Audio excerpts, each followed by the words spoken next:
Hey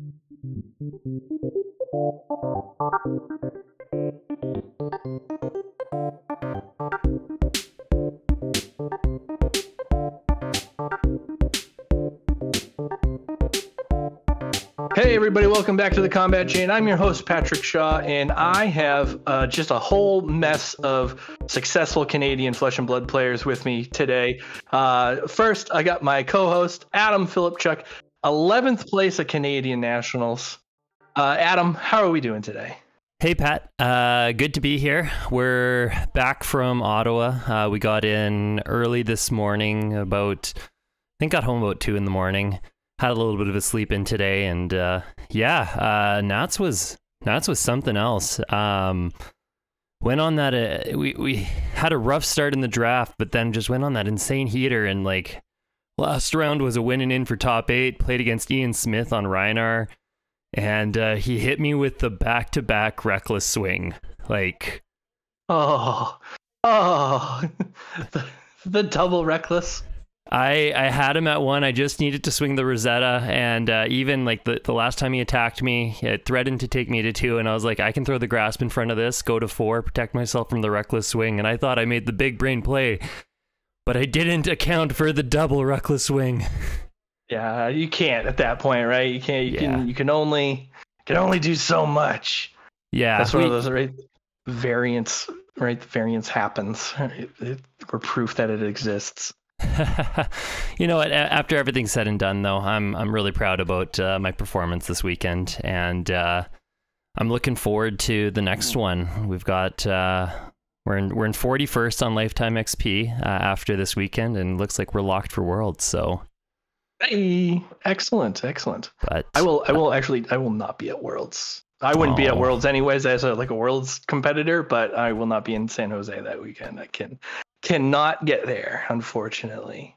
That's but we've talked about this off air, but I just want the Flesh and Blood world to recognize Adam Phillips' progress as a high level competitor, going from 04 in New Jersey. Yep. Right, and now you were literally 1 win away from top 8ing Canadian Nationals, which arguably is probably the toughest non-US Nationals competition in the world. I'd say Canadians are tough.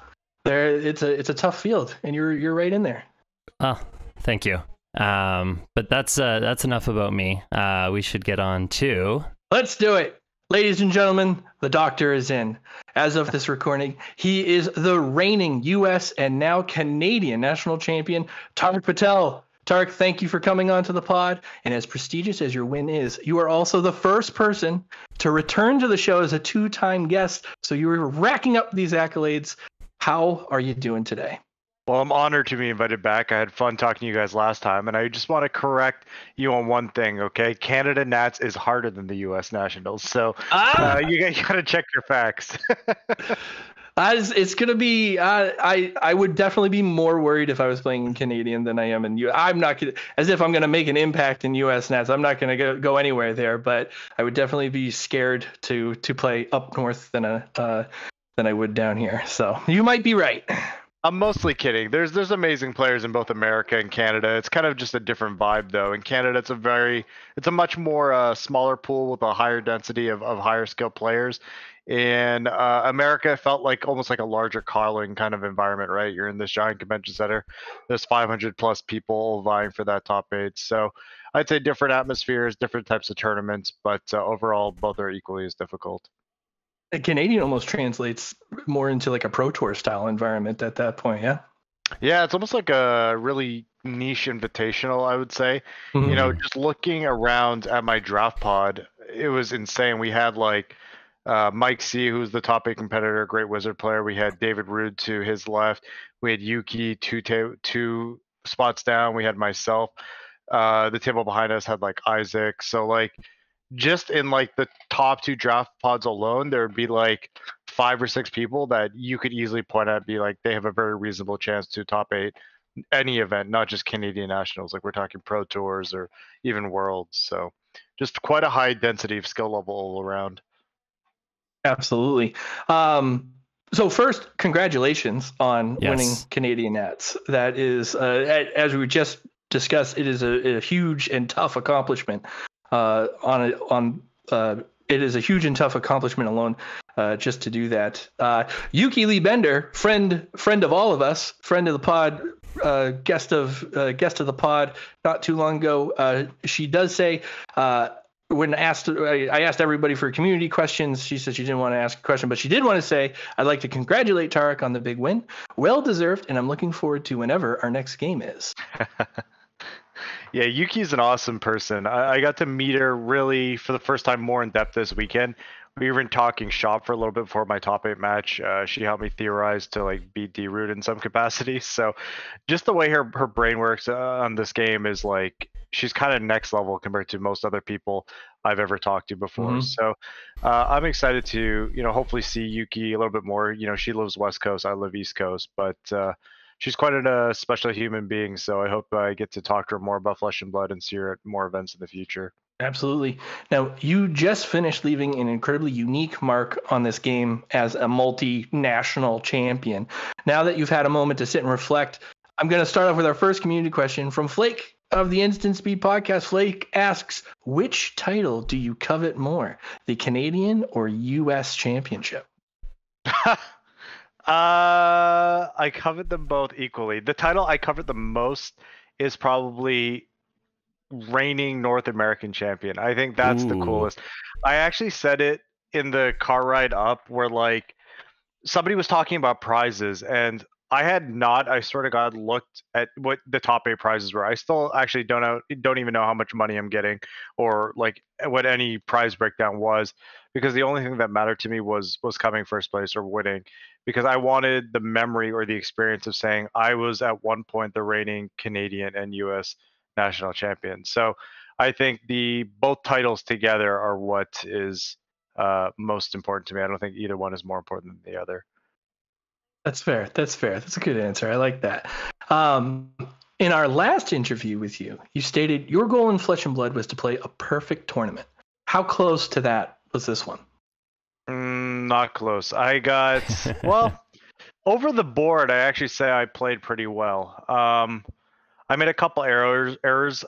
Day one, my last round of Classic Constructed, it's actually on tape that I can go back and watch it. But I played against like a very, very anti-fatigue, anti-Oldham dash control deck. We're talking like 20 plus defense reactions.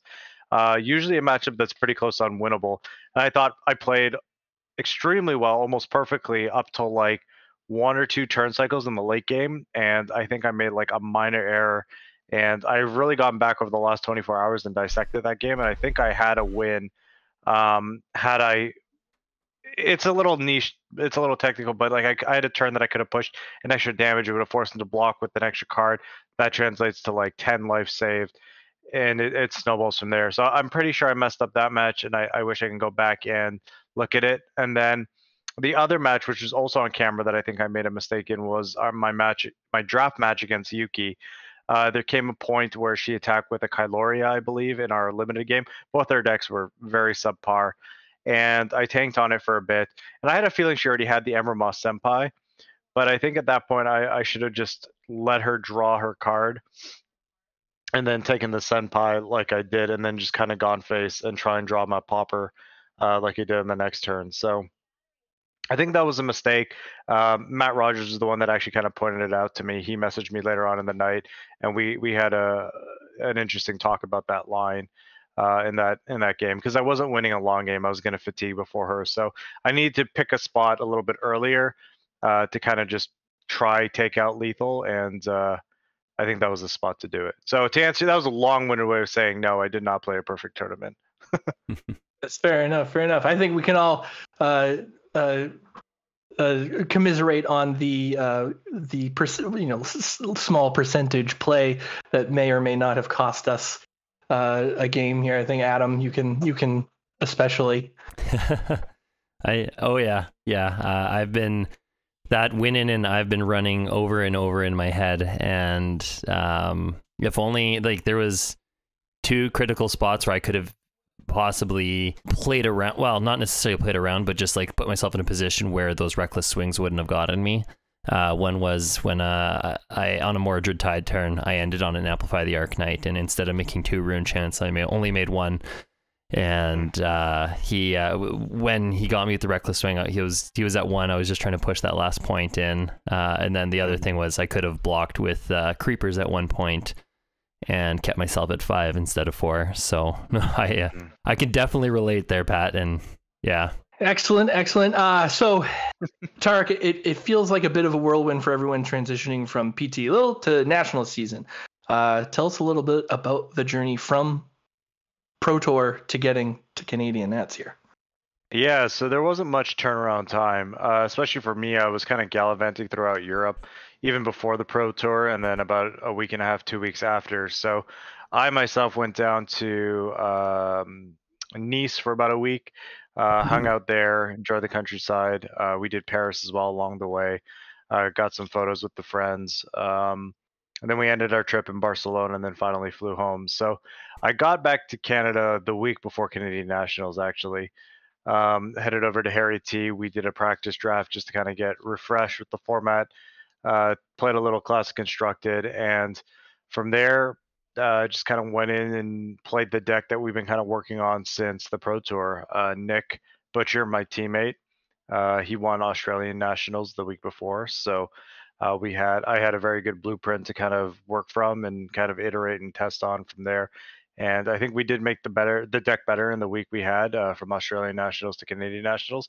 And I think Matt's going to have an even more refined deck for his next week in New Zealand coming up. So it'll be good to see, and I hope he wins his nationals and we get the 3-peat. So that would be a really cool thing to say.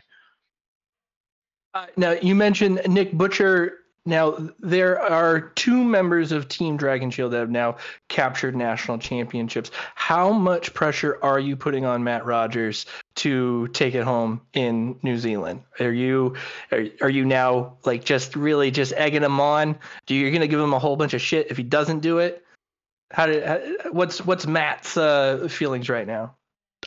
We put no pressure on Matt. What's actually funny is I think the New Zealand community has taken it upon themselves to stop this before it happens. So I got a bunch of messages from people in New Zealand being like, just so you know, we're headhunting Matt. Like we're not letting him win. So this is born from outside of our group. I didn't even know this was a thing. And I think it's the community's taking it upon themselves to make it a thing. So only since I was messaged about it did I say to Matt, yeah, you have to win your 3-peat then, because all these people are trying to cockily stop you or cock block you for winning. So now you have to go out and win. Now, is there currently 3 members of Team Dragonshield? There were 4. But it seems like there's 3 of you as the public face right now. Is 3 the number right now? Yeah, I'd still say Rob's, in my life, in my heart. I think about him daily when I go to sleep. But real life takes priorities, and that goes for any of us, right? If tomorrow something came up with work or my girlfriend or life, then I would step away from Flesh and Blood in a heartbeat. And Rob's the same way, he has things going on in his personal life that take priority over a card game. At the end of the day, we are just playing a game, and life comes first. So Rob's taking a bit of a hiatus right now. Nothing's wrong with him. Everybody asks, is Rob okay? Rob okay? He's completely fine. He's just taking a step back, focusing on his life, and he'll be back to Flesh and Blood at some point. Just he's taking a hiatus for at least this year, calendar year 2022. Well, that's good. That's actually great to hear. Now, with Team Dragonshield, is there been kind of an overarching testing and prep goal that is encompassing? You have Pro Tour, you now have Nationals, and now we're transitioning into Worlds. Is this like one big like training event where these events are lining up to peak at Worlds, or how are you approaching basically this whole mess of big high level events that have taken place over the last couple months and culminating presumably with the World Championship? Yeah, we're taking events kind of one event at a time, because every event's kind of been unique, right? We have Jersey, that was Starvo Chain, Prism. We had Pro Tour 2, which was Briar, was a pretty open metagame, honestly. We ended up on Dash, so just a very different metagame. And now with Prism gone, we have again another completely new metagame with dromai kind of picking up. We have Icelander, we have the Old Man, we have Briar, we have Viscerize. So we're gonna take it one event at a time. Right now, our priority is to get Matt in shape for his nationals in 3 days. So I've been playing a lot of Fab, or I guess Talishar now, I guess it's called, against him, trying to run whatever decks he needs me to into him. Once I get off this call, that's what I'll probably be doing next. And yeah, so yeah, just kind of taking it one event at a time. Once we get done from this, then we'll turn our attention to what we think the world's metagame will be, and if LSS decides to shake up the format, we'll take it in stride. Do you think they will? Do you think that there's possibly something coming down the pipeline? I don't think so. I think it would be a bit premature. I think the format's kind of in a healthy spot, right? You know, obviously Oldham's a good deck and it's been winning, but you look at the top 8 and it's been pretty diverse almost across the world, right? In Canada we saw 1 5. In UK I think we had 3 5s. In Canada we had 2 Reinars. In Australia they had like multiple Icelanders. Canada had multiple Icelanders. So like there's this good representation of a variety of decks. You know, most people are happy, they're refreshed that they don't see Runeblade anymore. There's 0 Runeblades in Canada, 5s popping up here and there. So I think the metagame is pretty diverse, and I think Oldham is beatable in its current state. I think it just needs a little bit more time to shake out. So I think it would be a bit premature if LSS does something, but you know, I'm not the brains behind the operation. I can only kind of say what I feel. That's very. Did you buy into the kind of foreboding of Prism hitting LL to that it would turn into this, you know, this cold hard winter of Guardian, just no opening for anything other than Guardian control, or is this kind of fleshing out as you thought it might? Well, yeah, it's a bit hyperbolic, right? But everybody kind of knew that Oldham is an extremely powerful deck that only had a couple weaknesses. So, but Dromai does a pretty good job at, you know, establishing multi-threat board states that require multiple action points, which Guardians kind of choked on. Icelander does a good job about kind of drawing out the game in a way that Oldham can't just block all the arcane damage forever. Fi does a good enough job that goes wide so that you can't purely fatigue a Fi player either. So actually, every single of the new heroes in Uprising can actually just straight up beat a pure fatigue Oldham. So it's forced Oldhams to kind of build their deck in a way to be more aggressively slanted for the new Uprising heroes. And what that's done is it's kind of opened up, you know, weaknesses that other heroes can exploit, right? If an Oldham deck is playing less defense reactions, you know, it opens the window for Runeblade even. You know, suddenly Briars aren't getting fatigued as easily, Viscerize aren't getting fatigued as easily. You know, if Runeblade's back in the discussion, now we have, you know, other decks around. It also opens the door up for Reinar, which is supposed to be a bad matchup for Oldham. So it forces Oldhams to kind of build in a different kind of way. So I think it's too early. We'll see how the metagame shakes out. If you ask me in a month, I might have a different answer. You mentioned how the Uprising heroes have come in with the card pool in the game system as it stands. Are you happy? Are you satisfied with where the game is right now mechanically and with the heroes and abilities and such?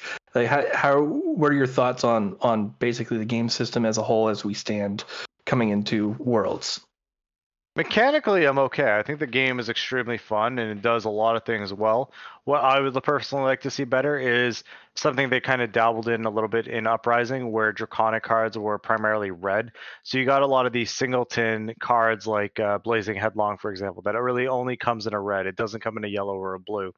And I think that would be interesting if they explore that concept a little bit further, so we get more unique cards per set rather than, you know, 3 copies of Autumn's Touch or 3 copies of Winter's Grasp, right?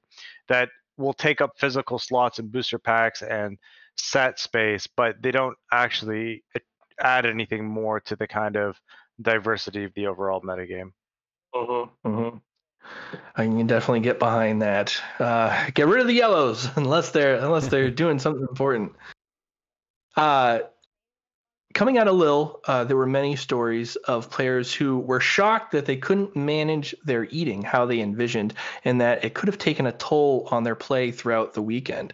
With so much travel surrounding these events, especially internationally, how do you manage your physical and mental wellness to ensure your weekend isn't affected? It's fun. I've been going to conventions and tournaments since I was a kid, so it's really just become second nature to me. And I think Adam and I were talking about this a little bit before the podcast, but when I go to a tournament, I almost never eat during the day. Like I have a bottle of water with me that I'll refill or try and get another one from the venue. I might have like a protein bar, nuts or whatever, like snacks, just so like if my stomach's like physically hurting, I can just shut it up. But I really don't eat after breakfast. I'll eat a good solid breakfast, eggs and toast if it's like I'm at a hotel like this weekend we were at like the Holiday Inn, so I think I had like 2 boiled eggs and oatmeal every morning for breakfast. And then I would just go the whole day drinking water and snacking on a fig bar that the judges would give me or whatever, and eat dinner at like 9 p.m. So that's basically how I do it. It doesn't bother me. I actually find that I kind of get into this like weird meditative like zone in state when I'm like hungry and tired, but also kind of like excited and into the tournament. I can't really explain it, but it's just kind of like my happy spot, and I don't feel hungry, I don't feel tired, and it's just my process, and that's what I do. Just in the zone. Yeah, right. We've been there. I haven't been there in a long, long time, but I think I know where that is. I used to, back in the day. Is burnout something that you're worried about? Either coming into this, like we're taught. I'm circling this all around kind of a peeking into World Championship here, but are you concerned with the number of events that you're attending, and do you intend on managing that in some capacity, or how are you approaching burnout management? Yeah, so burnout's always on my mind to some degree, but I will say it's one of my greatest strengths, but one of my biggest flaws at the same time. My girlfriend loves to point it out, but I am a hyper obsessive individual in almost every aspect of my life, and I get that from my father, who's very much the same way. But when I'm obsessed with something or into something, there's no real such thing as burnout because that's like all I want to do. For me, burnout's like when that thing just becomes not interesting anymore. And so for things that I care about, I will try and, add a variety, right? Like I will go to the golf course for 2 hours a day and just hit balls, and I can just turn off my brain and do something mindless like that. Or, that's where work and jobs come in, because having the monotony of something like a job then puts in perspective when you play a game like, wow, this really is fun. Or socializing with my girlfriend. We've been pretty active recently, like socially. We're going to a wedding this weekend in California. We have like 3 more weddings to attend to in the next like 3 weeks. So our schedule's full. We see friends almost every week, whether it's old high school friends, new flesh and blood friends, and so forth. So burnout's not a real big deal for me for right now, because I think one, I enjoy it so much and I'm obsessed with it, so it wouldn't burn me out anyways. And then two, I have a pretty good variety in my life right now between my girlfriend, work, social life, other hobbies and activities, flesh and blood. So not a concern for me right now. Adam, what about you? Is burnout a concern? It's interesting. I'm usually, my track record is like I would usually like get into something really heavily, and then like within like a month or two I'm like over it and I'm on to the next thing.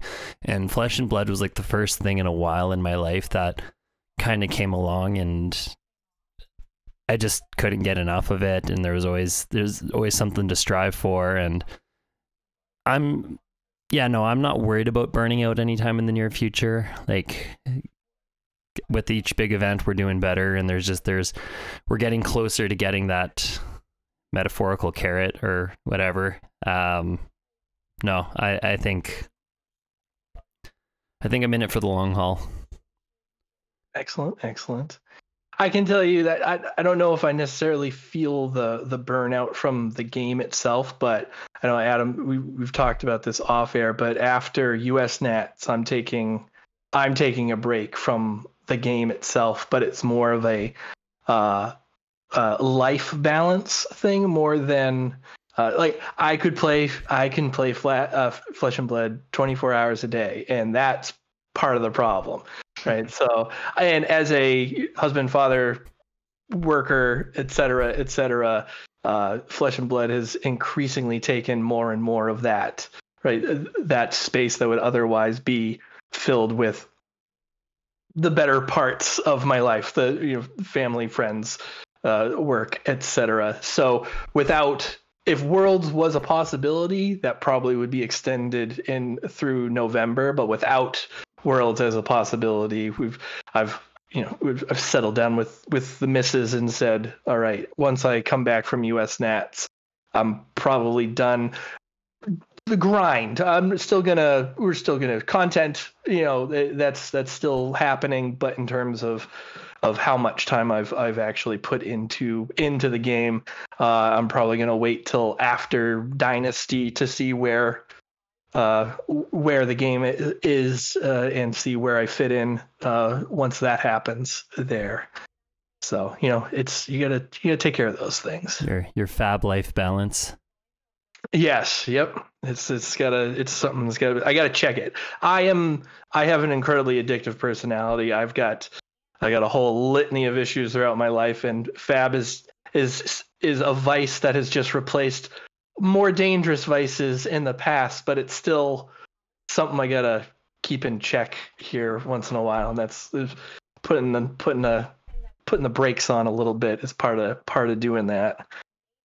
But enough about me. Back to you, Tariq. You announced at the release of your article on Dash for Channel Fireball that She, Dromai, and Oldham were all in the running, with your choices narrowing to Dromai and Oldham as you got closer. What is it about Oldham that stood out to you the most and made it the deck for you to play at Nats? The fact that I had the most reps on it and I had the least amount of unknowns. Right, like I think Dromai is an extremely powerful deck, and it's something I've continued to work and iterate on. I wrote about like my original copy of Dromai about a week and a half ago now, and it was met with skepticism because I was playing Toma Findel in my list, and nobody else was really doing it at the time. And now we look at the UK Nats deck that put Mage Master Boots in and actually added a third copy, and I think that's just going to be the stock list going forward. Since that time, I mean, that list was written, over 2 weeks ago. So I continuously update and tweak it as I go. It's just hard when you release an article because a lot of the time people don't realize I'm working on a deck on day 1. And by the time I finish writing the article on day 4 or 5, submitting for editing, it doesn't come out till like day 11 or 12. And then the actual deck itself may have changed like 3 or 4 times. But the deck now looks like it's in a really sweet spot. I still think Kai, I'm butchering the name, the 3 resource dragon, that it's a 6/1, is complete trash. But people seem to love it in the Purple Discord and Dromai players overall. I think it's an extremely below average card for what it does, and I think it's counterproductive to the game plan. So anyways, it's not on my list, and I've actually added 3 Pursuit of Knowledges to my list for the mirror match because I already wanted 3 blues anyways for Icelander.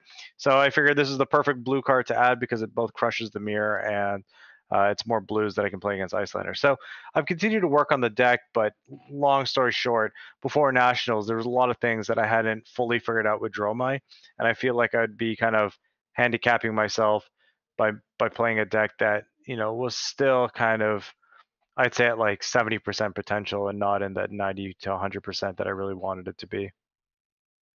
Dromai in particular seems to be like a representative of a complexity that I've seen in Flesh and Blood, where Dromai has taken legitimate months of figuring out in order to get it to where it is right now. Like when Uprising released, everyone really just, it seemed like, cast it off, and it was the casual deck. It was fun with dragons and Flesh and Blood, and slowly, very slowly at first, it started to pop up and emerge, and now it kind of snowballed just before, like, into Pro Tour and now into Nationals, where it's becoming this force. What do you what do you think is the factor in decks like Dromai and cards?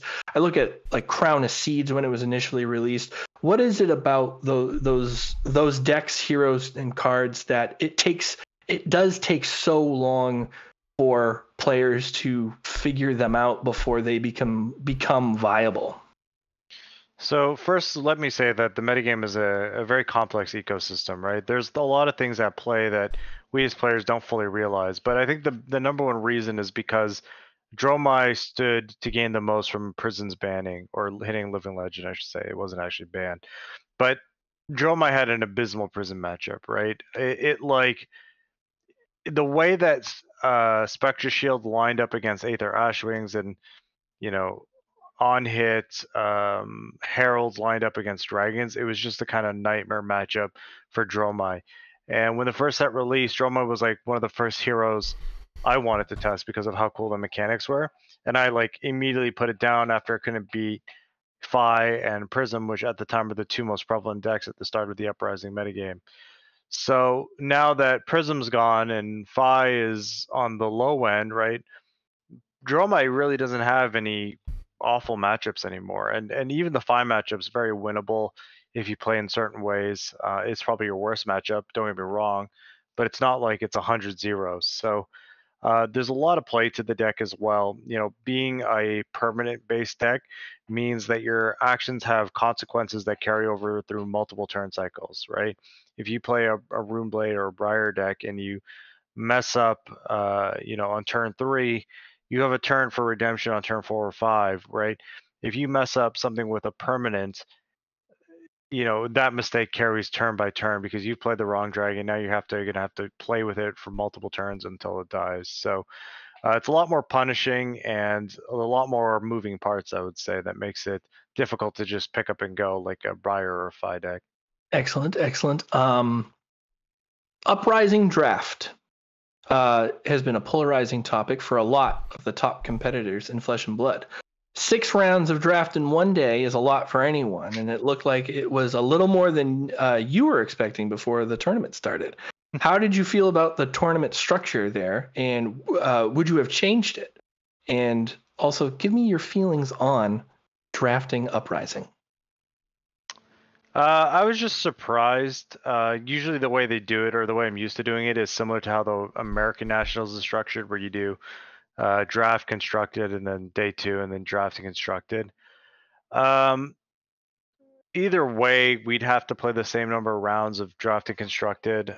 And in order to top it, you'd have to do roughly the same.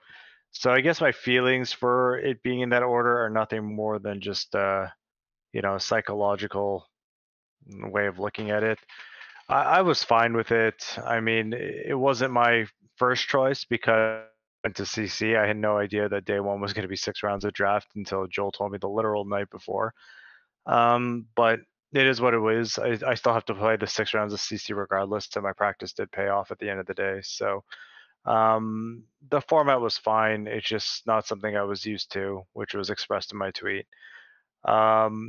As far as Uprising Draft, I kind of talked about this ad nauseum at this point. And I think the majority of players feel the same way, that it's a well-designed set in terms of balance. I think any medium-level Dromai or Icelander can beat medium-level Phi. But I do think each pack is kind of a card or two short of an optimal number, let's just say. So a lot of committing to a hero earlier than you probably should be. Not that people are wrong for doing it, but that the format allows, I guess is a better way to say it, leads to a lot of lopsided hero counts. You see a lot of 5/5s, 2 Icelander, 1 Dromai type pods, where there really shouldn't be any. And because people feel like if they pivot, they're just not going to have enough playables. So I think that's a pretty well recognized issue across the community, and I think LSS has heard us, and hopefully going forward we have no more 14 card packs. That is the 14 card pack the problem with that? If would 15? I think you need a little bit. Personally, I would like to see like a closer to an 18 card pack, right? Even like if you had 15 cards a pack, that would give you 45 cards. The fact that you have to make a 30 card deck out of it still means you need to use, 66% or 2/3 of your entire card pool, which is just a crazy high amount. I would like to see a draft format. My preference is something in the 50s, because then that will give you some room to pivot and play and make reads, and a little bit more throwaway picks would be nice. So I would like to see, if we need to play 30 cards, maybe somewhere in the realm of like 55 to 60 would be my preference at cards in a draft. So that would give you about 16 or 17 cards in a pack. I would say would be a nice number. All right.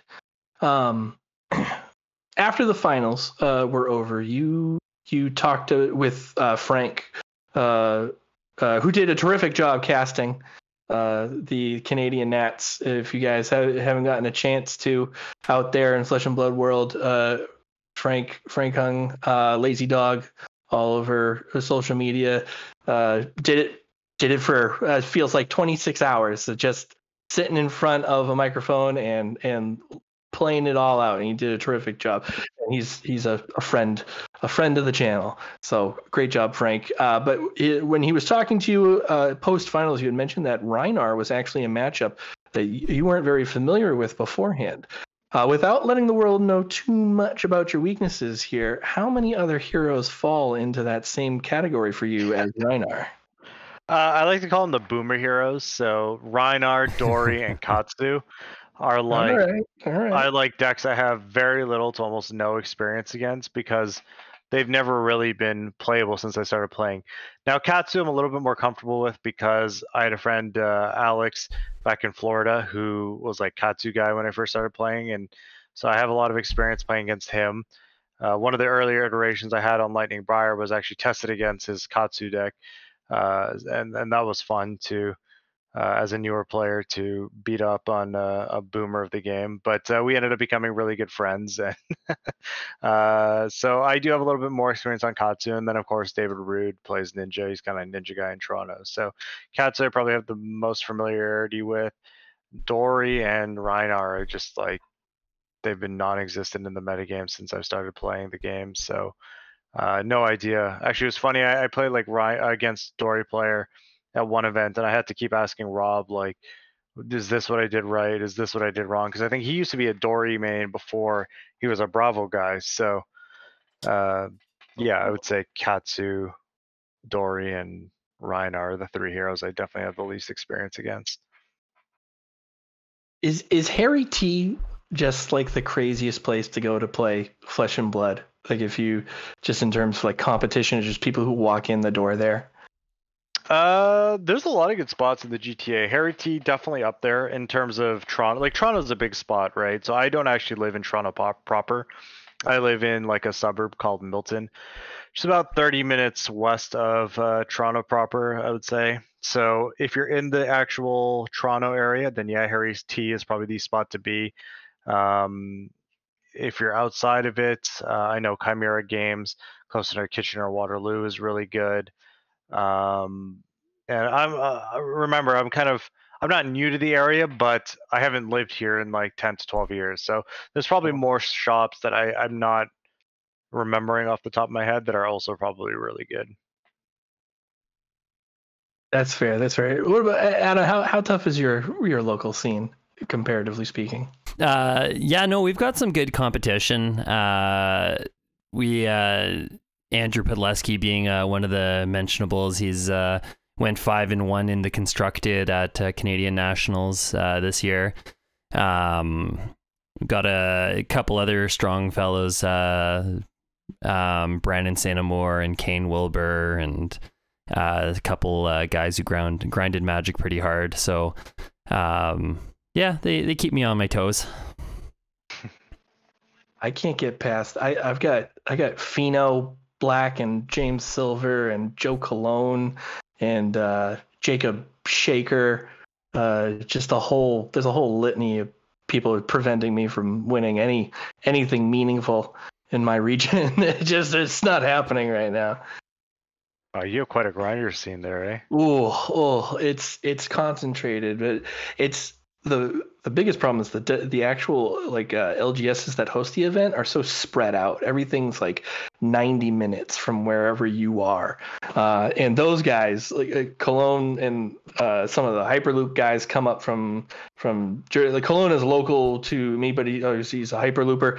They come from all over into the New England area, and Fino and Silver run a shop together, and they go all over the place and play everything, and it's you can't miss them. They're every skirmish, every pro quest, they're doing something.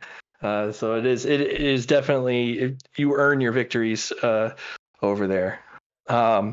Speaking of great players, there are more and more claims to the title of best player in the world in Flesh and Blood. We have Pablo Pintor, who won Pro Tour 1, top-aided Pro Tour 2, and was just recently a runner-up in Spain Nationals. We have Matt Folks, UK champ 2021 and PT2 champ, and just released top of the constructed ELO board, I believe, number 1. Michael Hamilton, 2-time caller winner, and of course, Tariq Patel, multinational champion. Tariq, who is the best player in the world right now? Well, I would take my name off that list first of all. If I had to choose the list, I would say Pablo's number 1, and I don't think it's particularly close. And then there's just a massive amount of talent that just goes from there. From Canada, I'd say Yuki. From America, I'd say either Fino or Michael Hamilton. From the UK, obviously Matt Folks, but Pete Ward is also up there on my list for people that have consistently done well and just shown amazing skill. Germany, they have the juggernaut, Christian Huck. Poland, just a massive amount of talent there. They have Ehrlich, obviously. It's Gregors Kowalski. They have Duofenil, who his actual name is eluding me right now.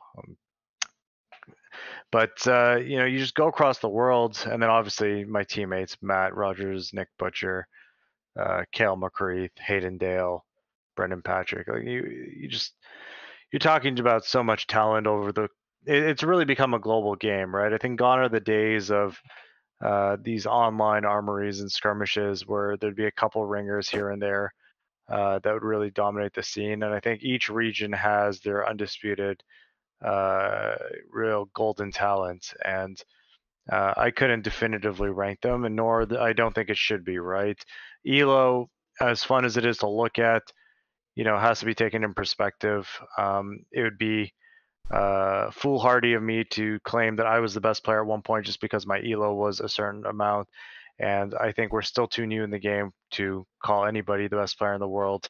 By one metric or another, whether we're going by top 8s, wins, ELO, whatever, I just think there's a massive amount of talent and everybody deserves recognition for what they've done. I think the fact that folks won English Nationals, Pro Tour 1, absolutely amazing.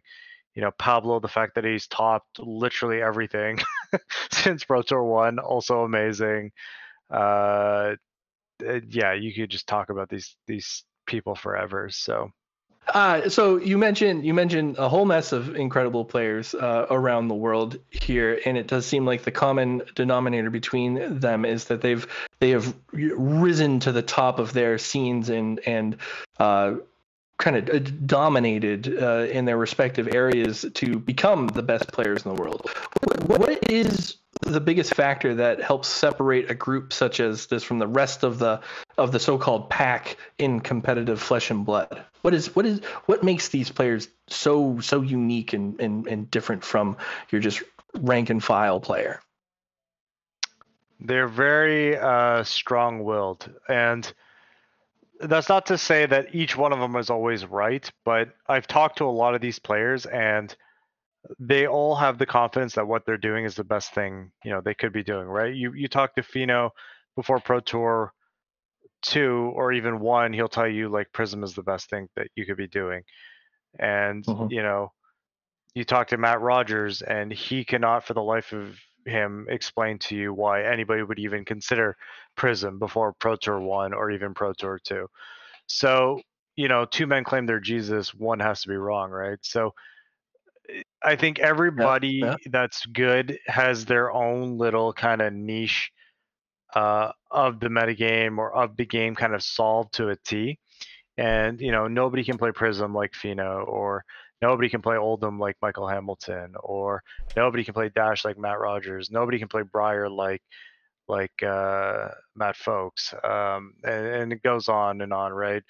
Nobody can play as well as Pinto or Pablo does technically. I've got the pleasure of watching that guy now at 2 Pro Tours.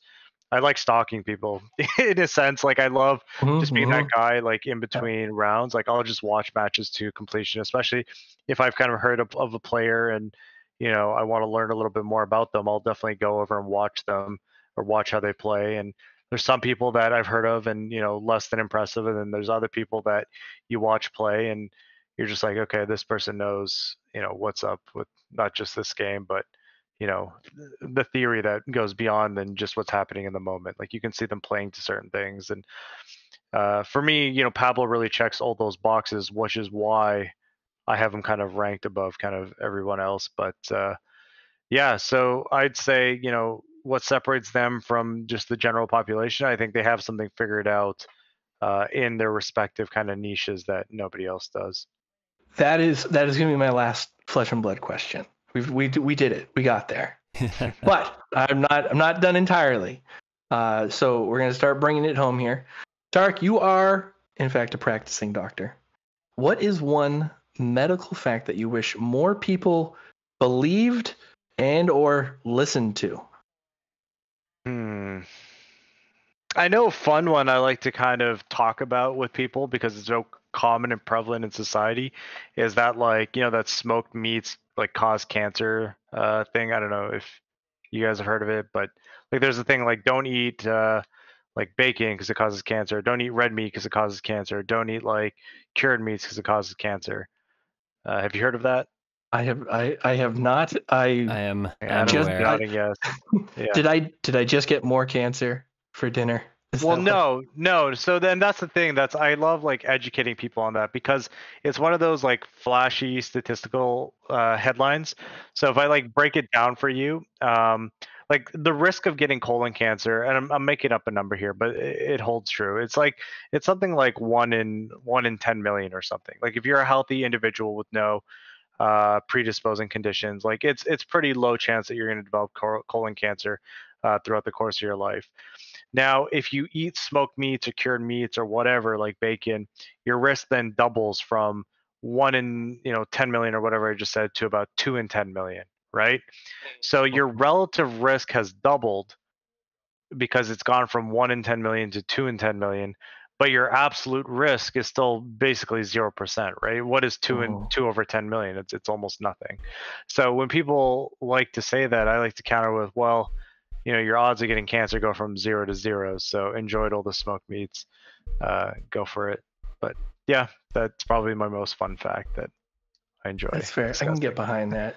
We used to back in college. I used to do. I was in phys ed as a concentration, and one of my favorite professors used to tell us that everyone tries to bullshit about cardio and say like if you walk, right, if you walk, it burns a higher percentage of fat than you would if you're doing like wind sprint or something like that. But at the end of the day, right, if you wind sprint, you're burning so much more just in total that it doesn't matter if you walked and did like a higher percentage of the calories you burned were to fat.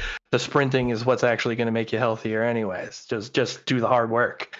Yeah, and so I actually want to say that too, because there's actually a big misconception that calories in, calories out are the only thing that matters when it talks about weight loss and weight gain, and I think that's one of the attitude shifts that we're gonna have to be faced with and change over the next couple of years because there's a lot more to it than just calories in, calories out. For example, there was this great book I just read. It's called The Obesity Code. It was written by an endocrinologist over at U of T, actually, in Toronto, a hormone doctor in English. And he was doing studies on both humans and animals and so forth.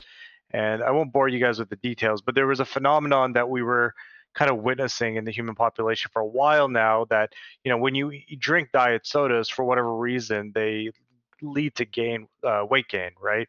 Which is weird to think about, because why does something that's calorically neutral, diet sodas have 0 calories in it, why would they lead to weight gain?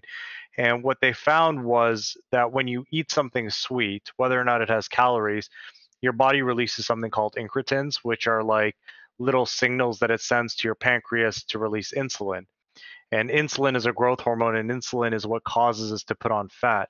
So just by the act of drinking a diet soda, because it tastes sweet, it primes your body for fat making. So you can be calorically neutral and still be producing fat because you are priming your body to make a fat building hormone.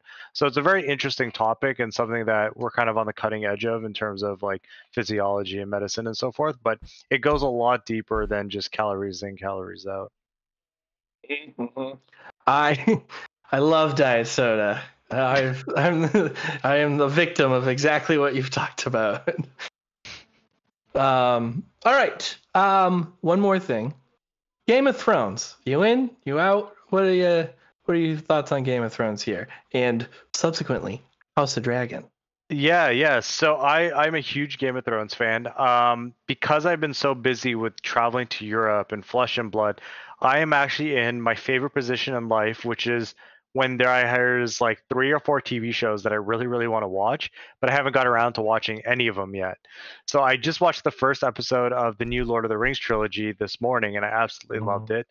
So now I have a couple weeks to catch up on in Game of Thrones, a couple weeks to catch up on the Lord of the Rings series. I just finished watching the newest Cobra Kai season, the Karate Kid one. So good. Yeah, I love Did you that watch show. the whole thing? Did you watch Yeah, the yeah. whole Me and my girlfriends love binging that show whenever it comes out. So love it. And now I got a whole bunch of awesome TV waiting for me between now and Worlds. Cobra Kai is so much better than it has any right to be. It's such a good show. Yeah, we started watching it with like low expectations, but it's actually just been super fun. Yeah, it really, it's really good. It hits a lot of nostalgic buttons, and also I don't know. I like how they kind of make the impacts of their past like real. Like you can see that they're really affected by what happened in the movies, and they flash back to those scenes where it's like you recognize that like they actually went through some really emotionally traumatizing shit with some of these people, and they actually kind of address that, and I can appreciate that. And the fight scenes are super good. Gotta love them. Excellent. All right, that does it for us here. Thank you, Tariq, for coming on to the combat chain. Yes, thank you so much for the second time. We appreciate you, and congratulations on your victory at Canadian Nats, and we wish you the best of luck at Worlds. I imagine you were going there. Yes, I will be there. Excellent. This is where if you've got projects, things to plug away. Where can we find you and your stuff? So I first want to thank, most importantly, Team Dragonshield. Without them, my life would be 10 times as hard. They take care of a lot of stuff from products, sleeves, best on the market. I don't even have to shill for them. It's just a known thing, right? If you play with sleeves, you're probably playing with Dragonshields. They help us out a ton as a team. They've been awesome to work with. If you want to find my articles, there you go. Hold up that box. I guess people can't see it because it's. They can't. So I know. But yeah, so if you guys want to follow me, I write articles on channelfireball.com, who's now bought by TCG Player, who is now owned by eBay. So I am a corporate man. Never thought I would say that, but corporate chill over here. Yeah, I am owned and bought and sold by eBay. So you can find me at channelfireball.com if you want to read about my deck techs or ideas that I kind of want to put out. That's where I'll write. And then if you just want to hear my thoughts and musings, you can follow me on Twitter. Tariq Patel 10 is my handle. So my first and last name, and then the number 10. That's it. That's all I got to plug. And Adam, we can be found on YouTube at The Combat Chain. If you search us, you find The Combat Chain. And we just recently crossed the 300 subscriber count. So, Adam, congratulations. We did it. We got there to the promised land. To you as well, Pat. This thing's snowballing slowly. We're getting there. It is. It's not, 300 doesn't seem like a ton, but in terms of like market share for Flesh and Blood, we're a known quantity, and now we're bringing on champions as they win. It's a good place to be. But you can find us. So you can find us on YouTube at The Combat Chain. We just crossed 300 subscribers, and to celebrate, we are having a giveaway that we'll also put on Twitter coming up here. But we have an exclusive Celestial Cataclysm playmat to give away to one random YouTube subscriber. Now, as long as you have subscribed by the recording of our next podcast on the 27th, where friend Tommy Fresh will be joining us on that episode, we'll roll and get a random winner, and they will get a Celestial Cataclysm playmat as a thank you to our audience for helping us climb the mountain over 300. Yeah, super exciting. Thanks so much for your support, everyone. We wouldn't be here without all of you. And if you'd like to support us further, we do have a Patreon. The link is below. It helps keep the lights on. It helps keep our editing software up, and and the mic's hot, as Tommy Fresh likes to say. So you can, if you feel like supporting us there, by all means, find the Patreon link below. You can find us on Twitter at The Combat Chain. You can find myself on Twitter at Pat Smashgood, and you can find Adam at FomTooleryTCG. And Tariq, we like to close it out. You've done it once. We're going to do it again. I'm going to say until next week, and then we're all going to say we are closing the combat chain. All right? All right, let's do it. All right. I'm just going to do it. Until next week, everybody, we're closing the combat chain. Closing the combat chain. Oh, there it is. It's beautiful.